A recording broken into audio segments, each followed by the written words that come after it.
So let's get on with this, because I've got a terrible feeling that I'm going to struggle to stop talking to or with rather Jules, because she's just a treasure trove of fascinating stuff.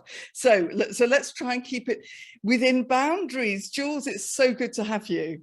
Oh, it's so lovely to see you and to be back, Trisha, to be back. Yes. I know. Well, I had to, 100th episode. It's a special one. And I could have, I have lots of special guests, but there was something I sort of did a little thought. I thought, well, yeah, but Jules, I've met in person. It was a very early on sort of meeting of minds in my journey. And yes, and you've been a guest a long, long time ago in the distant past of those early episodes. So I thought, let's have her back, because I know that we can unwrap some really, really useful stuff for listeners. So before we start, let's start on a really positive note, which is your TEDx talk, which you did in Brighton. And we talked about this in the last episode, and it's now about 3 years ago, which probably just is crazy, isn't it? How time flies. But tell the listeners again what the title of that talk was. Yeah, so that talk was called There's No Such Word as Can't. Exactly. And that was obviously, this, what my dad always said to me all the time. If ever I said, oh, I can't do anything, or I can't do this, my dad would say, there's no such word as can't. And it was just ingrained, and it was a legacy that he left in many ways. And he left another legacy. I sounded like a slick DJ there, Jules. Apart from you, of course, who are a legacy in and of yourself. So that's a good start, isn't it? There's no such thing, forget the word can't. So it sounds trite sometimes, maybe a bit of a cliche, but it's crucial when you're a small business owner, because otherwise you'd give up on day 2.5 probably. So yeah, that resilience thing is important, but it's not, but we don't want to be trite about it, because it is hard. So the other legacy your dad left you was this idea of the high street. And this is going to get us into a really interesting talk about how you can build a community, and it will feel a lot less painful to, in inverted commas, sell. We'll talk about why I've put that in inverted commas, maybe, Jules, when you've got that community, or even a membership group. So those are the things we're going to chat about in this fascinating episode. So yeah, just give us that little intro into the high street story. Yeah, so I think I always thought at some point I would create a membership, because it made a lot of sense. I teach people how to fall in love with sales. Sales is that horrible, icky, yucky word. And I come at it from a very different angle, that human connection and that natural conversational aspect of what I believe sales is. And I learned that from Dad.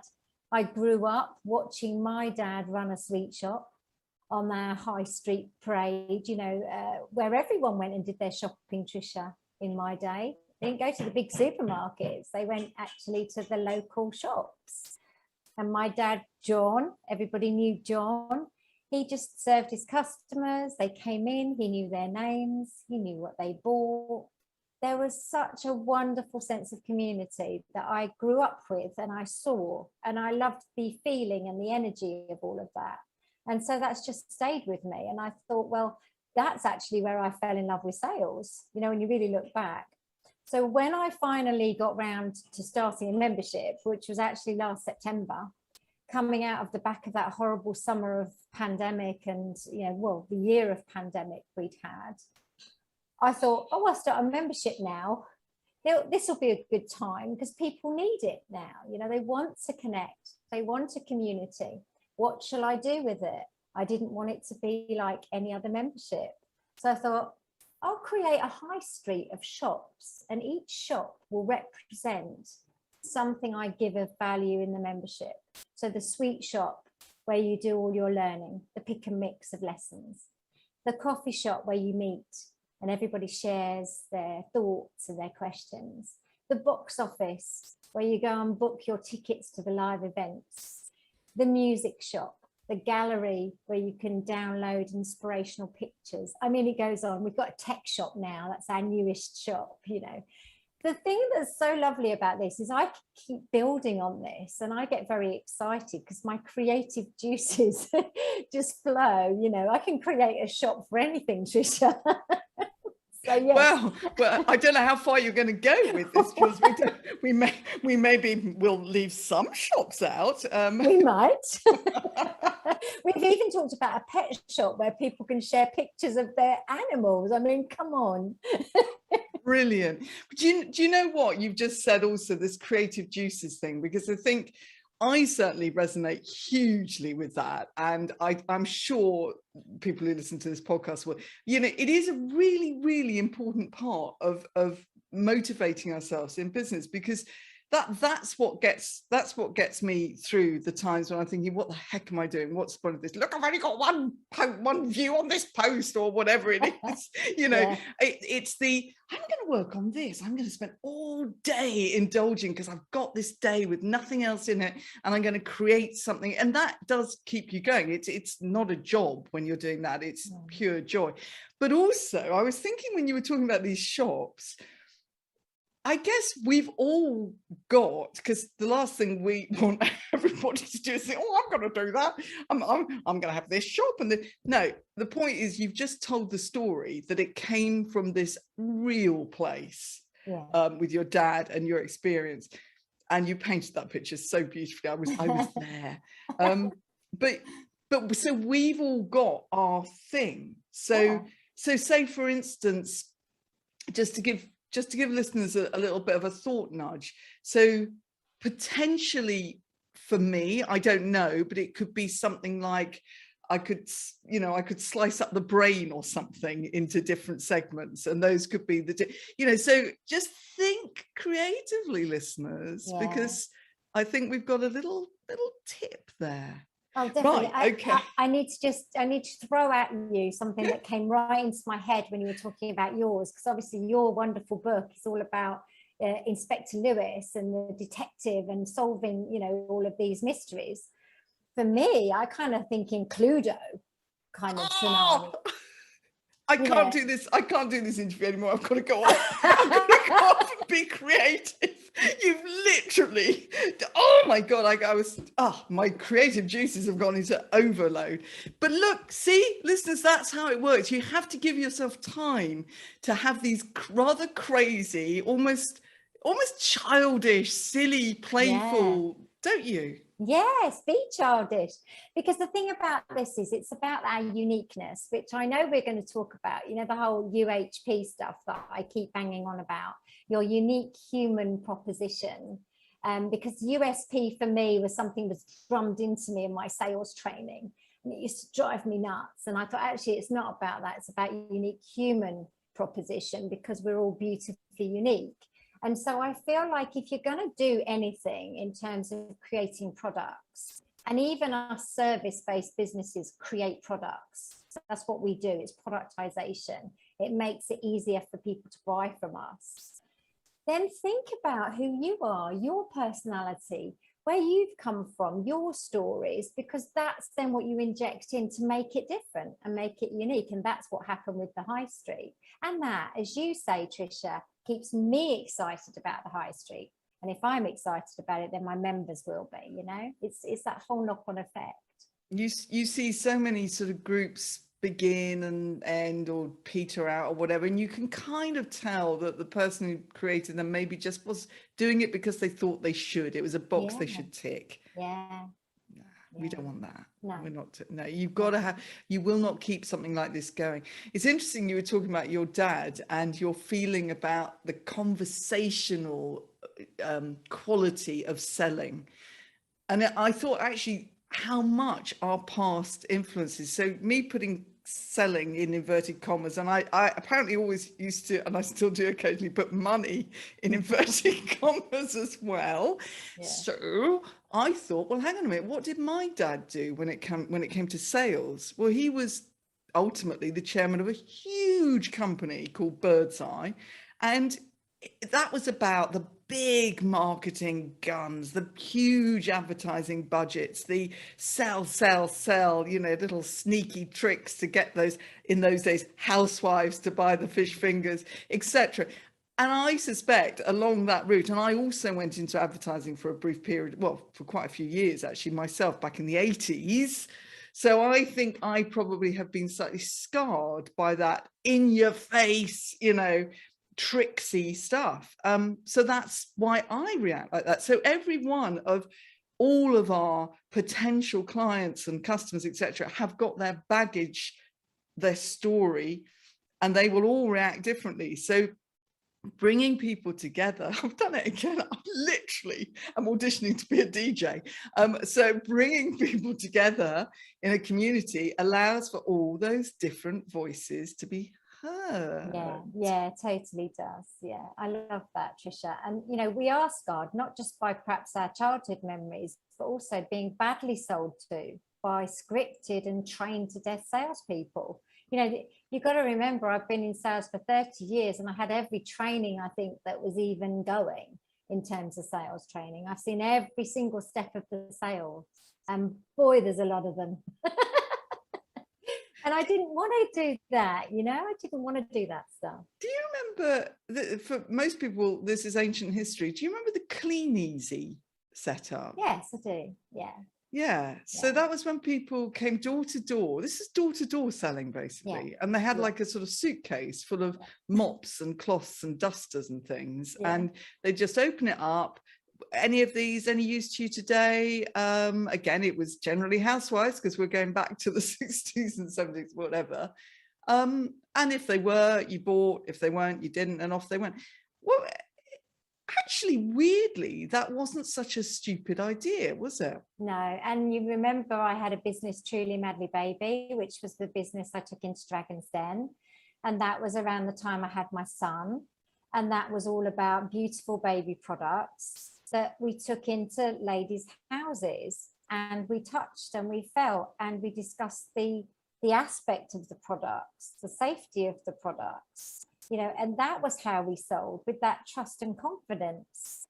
I mean, there was other levels to that, because then we were a community, in essence, of mums together, all with the same problem, all with you know, supporting each other.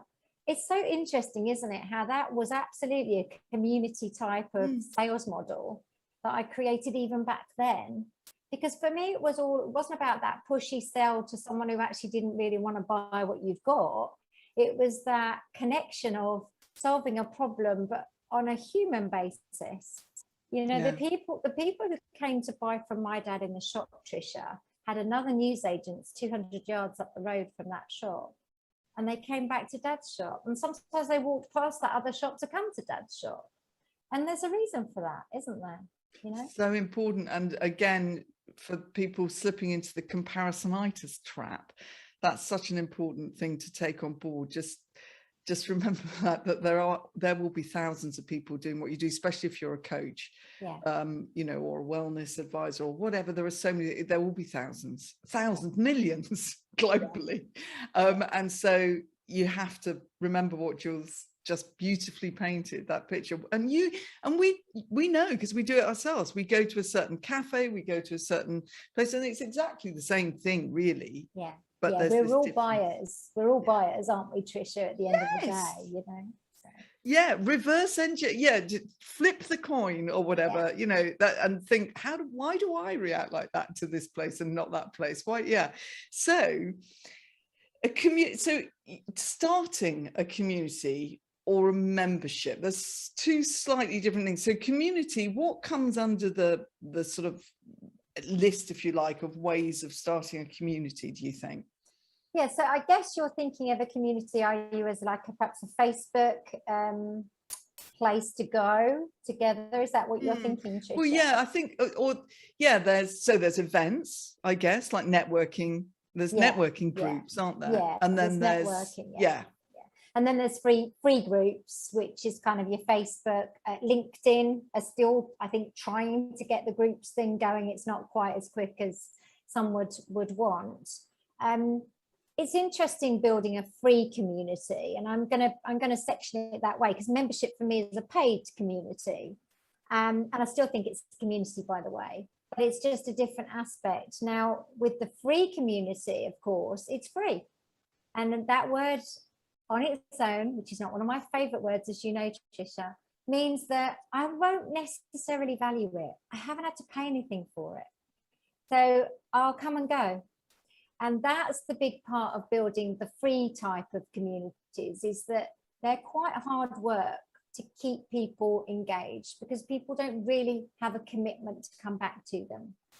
And the reason they come back to them is engagement, is because it's different, because it feels fun, because they feel part of a community. That's why they come back. When you've got a paid community, they've paid each month. Now, it doesn't mean to say they still come back, by the way, because some people pay and they don't use it to its full value, but they're much more likely to, because they've paid some money towards it. So it's easier to engage with it because they've actually committed to pay for it. So the difference is quite interesting, I think, in terms of dynamics. And the free community side of things, you've got to then say, as a business person, what is the value to me in my business to create a free community? Does it then feed my business for paid work? Is it because I want to be popular? Is it because I think it'll be fun? You know, this has been a real chat, Trisha, because free groups are often a place where I believe entrepreneurs and business people spend a lot of time running and don't always reap rewards from. And ultimately, we're running a business. So what we should really think is, if we start a free environment or a community, we should be looking to see how it filters back into our paid business. Absolutely. And of course, podcast comes into that. Yes, it does. Yeah, it totally does. Yeah. I mean, I could easily say, so I could say, okay, I don't make any money. It costs me money to do this podcast, but because of the way I've approached it and kept going with it and evolved with it and all the rest of it, it actually probably does feed my business in maybe quite subtle ways, but it broadens my network beyond a place that I would ever imagine globally. You know, you find yourself able to have guests ultimately, if you do it well, who, you know, you've got their book on your shelf, or like you, I've got your book on my shelf. Yay, there it is. But you know, all sorts of people that I would have never thought of daring to ask to connect in another sort of way. You know, I wouldn't just send them a message saying, oh, hi, I'm Trisha, it'd be lovely to get to know you. But the podcast gives an amazing vehicle for that.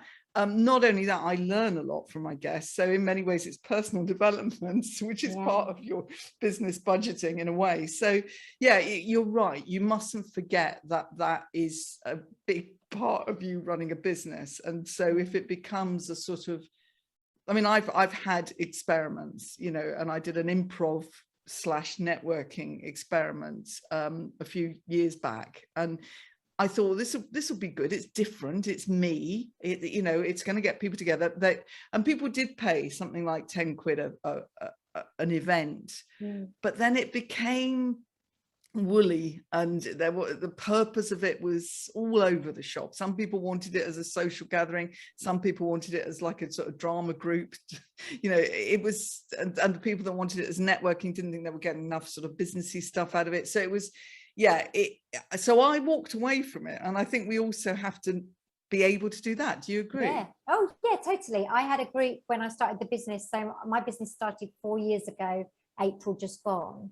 So I'm sort of on my way to my 5th year. And I started a group on Facebook called Live It, Love It, Sell It. And I think it was called something else before that, you know, and I can't remember what. How funny is that?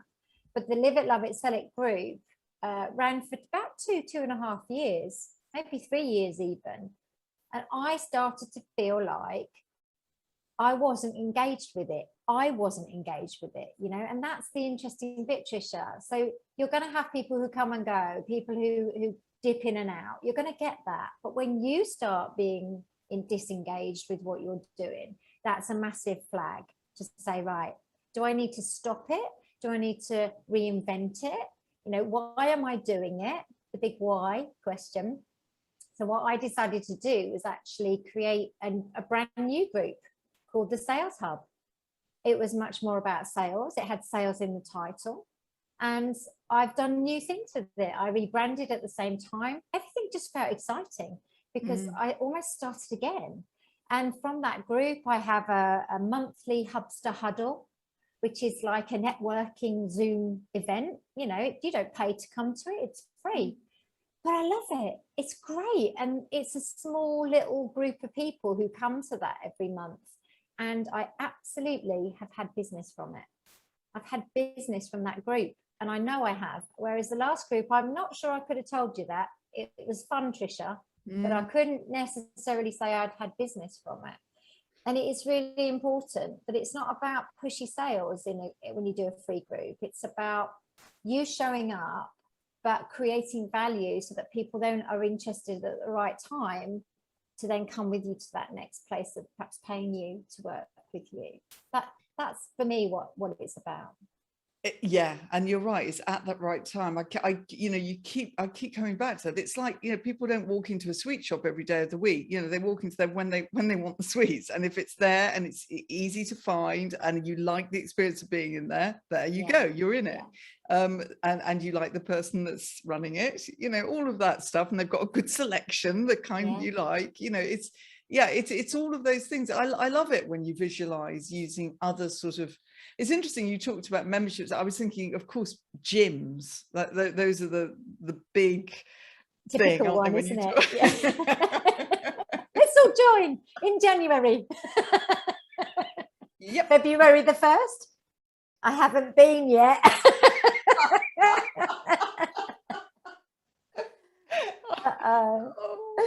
I know it's so difficult to cancel in some of them. I remember my son actually got some credit rating black mark because he thought he'd cancelled by just cancelling his standing order, and then realised no, he hadn't done it officially. So he was like, "Oh my gosh!"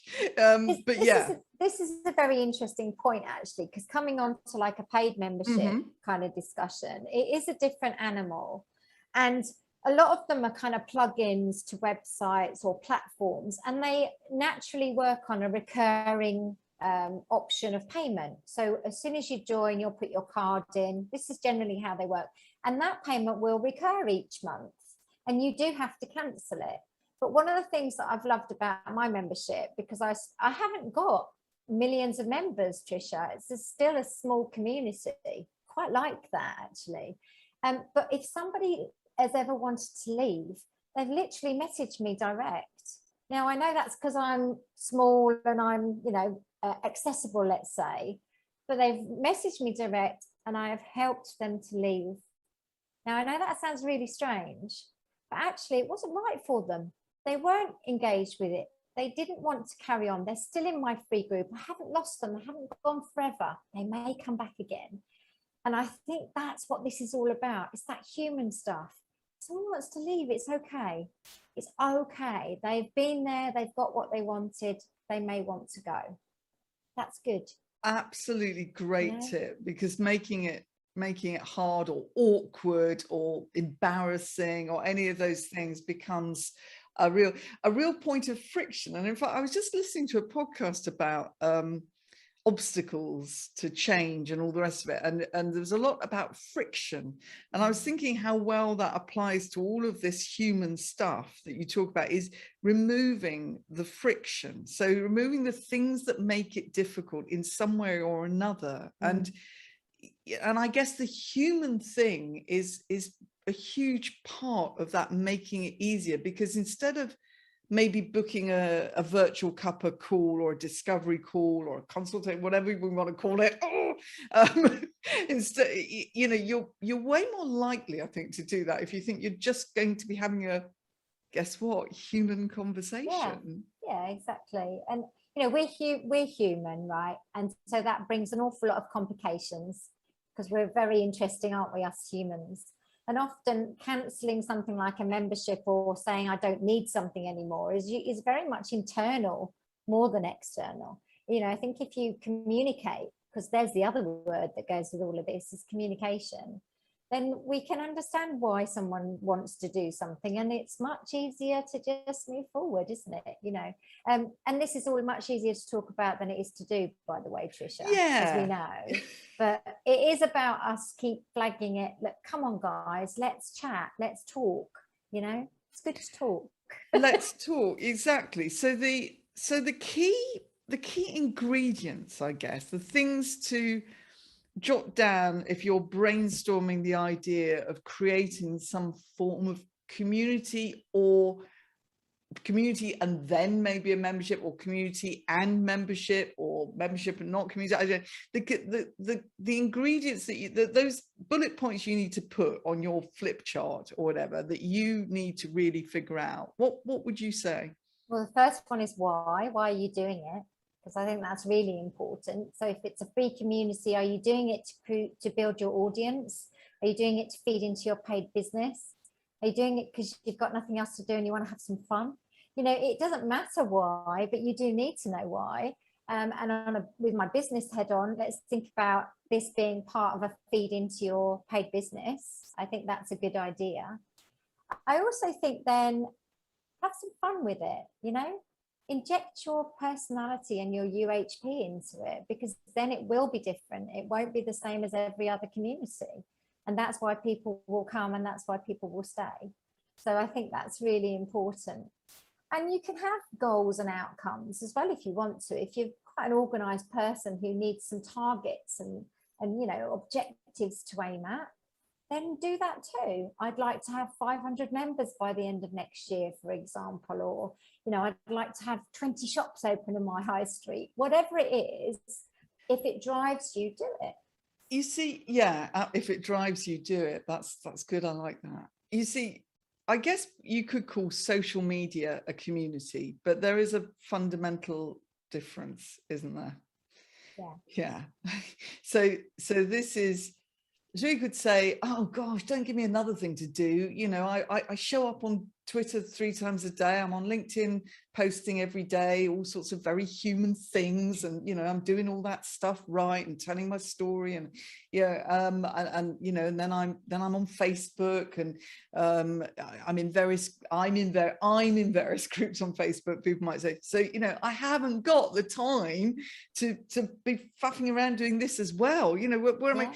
But there's a difference, isn't there? To, I mean, one big difference being, would you say, sort of ownership to a certain extent? Yeah, ownership and focus. You know, focus is a big one for me. Don't just do it because you think you should do it. This is back to that why thing. If you're going to do it, it's a project in essence. It's for a reason to do it. That time is money if you're running a business. So if you're investing the time to do it, you need to think about what you're going to get back from doing it.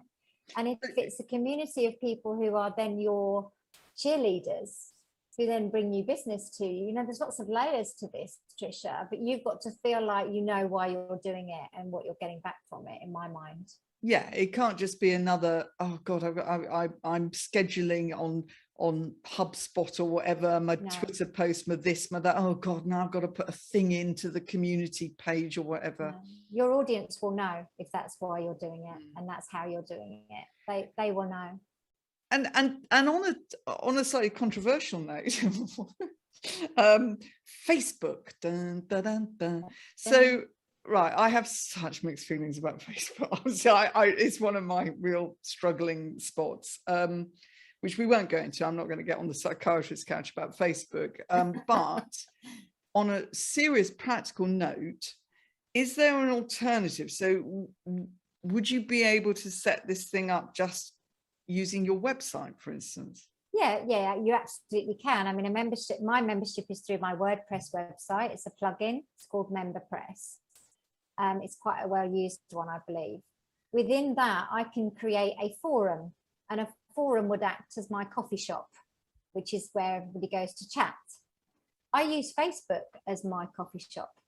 I use a private group, because for one, it's really easy, and it's also free, and it's also where people are hanging out. So whether we like Facebook or not, what we have to understand, Trisha, is that people are familiar with Facebook and they go there, and that's their natural place they might visit every day. So then to visit a private group for their coffee shop is easier than saying log into your website all the time and always come in there to do your chat. That might evolve. You know, Facebook are rebranding. There's all sorts of things happening at Facebook right now, and we'll be left feeling a bit uncertain again, I'm sure, in the near future as to what Facebook's even going to do.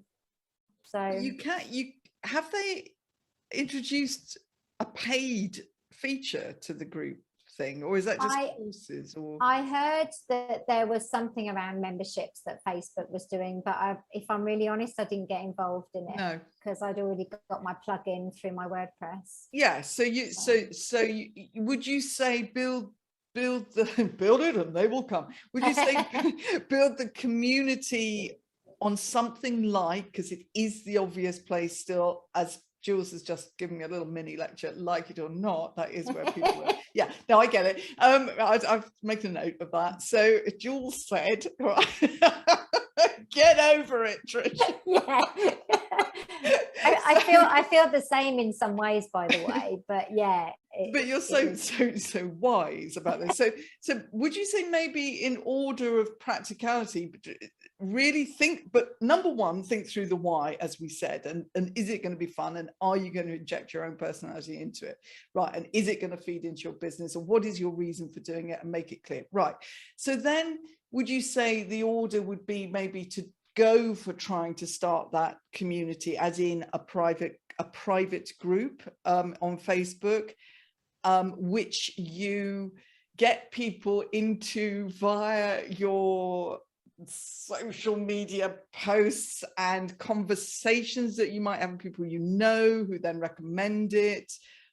Yeah, because that's number one, is getting, when you set up a group on Facebook, there's that sort of invite all your connections thing, which is a sort of rather, it kind of is an obvious thing to do, but it's equally a bit like you've got 60 million followers on Twitter, but you maybe bought half of them when you first set up. So they're not really, what I'm going on about, Jules. Yeah, I mean, I think when I did, if we're talking about my free group, I usually do a thing once a month where I say invite a friend, and I explain it in the way that invite someone that you think would benefit from being in the group. So don't go out and spam all your 3,000 friends. Invite properly, personally, someone that you think would really enjoy our group. And it's about, isn't it, language and positioning, how you do this. Don't get spammy, but actually, Trisha, I'm in this group. I think you'd love it. Why don't you come and have a look? It's free. You've got a choice.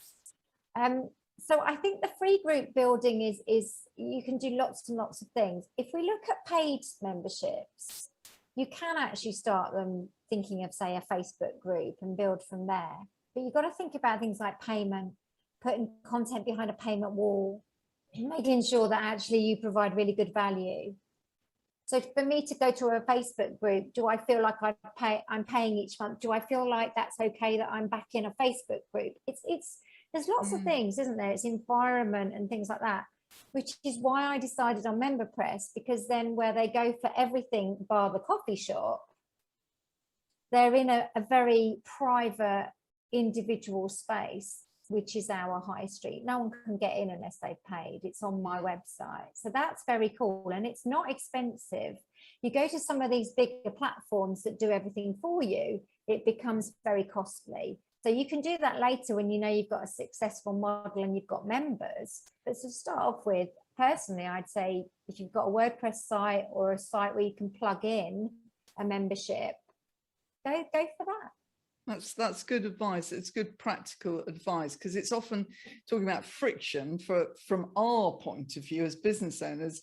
We often give up on an idea because it just seems too darn complicated, technically almost, I mean, I've tried online course scenarios and walked away again. I mean, I've given tons of value, I've created tons of content and sort of done beta versions which people have enjoyed, but then I've walked away because I think I can't do this plugin and it's going to cost a fortune and I'm not sure it's even going to etc. So so something that's reasonably sensible, practical, and you've really thought through the reason why you're doing it. And then, as you say, I guess that wrapping up on this, one of the other pain points, if you like, from business owners thinking they might do this would be, I suspect a lot of people are a bit like me, and I suspect you're a bit like this too, is the fear that we're going to feel we have to do too much, give too much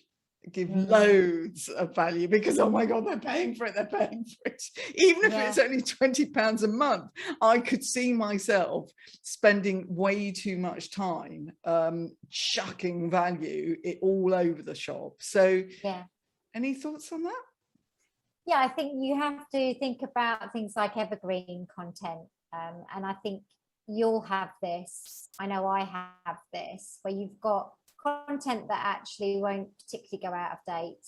And all of my sweet shop lessons, and I call them lessons because I feel like that's really fun, they're just evergreen, and they sit in the sweet shop, and then I add new content now and again.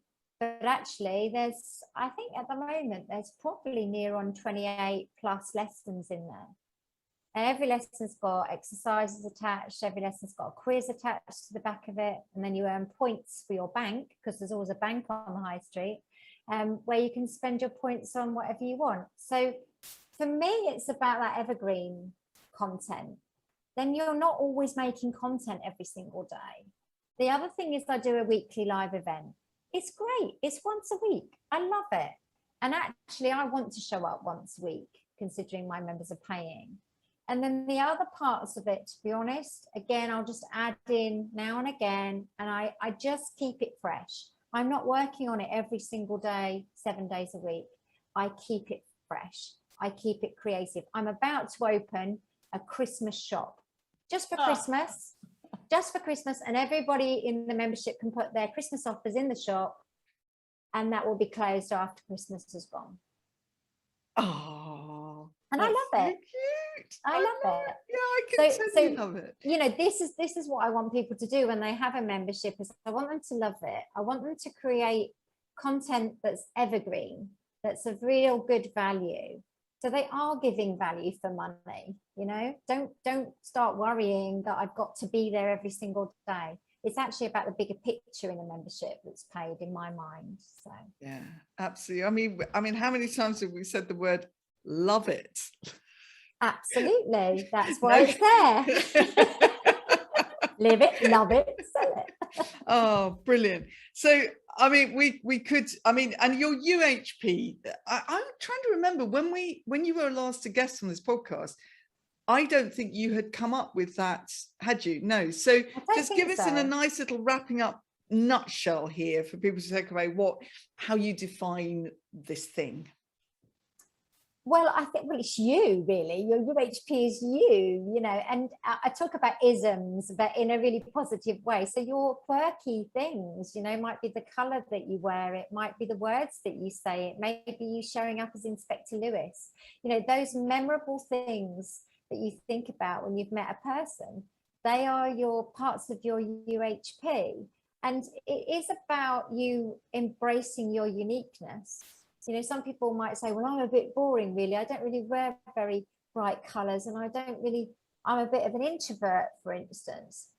Just be you. You will be memorable by just being you. And I think that's what we fear sometimes. Comparisonitis, I need to do this. The experts say I have to do this. Just be you, and people will know. And the right people will become your community and your tribe. And that's just a fact. You will be memorable by just being you. I've written that down. And amazingly, the gardeners have arrived for this block of flats where I lived, and they've just started up the chainsaw. So this is great prompt. You better wrap up.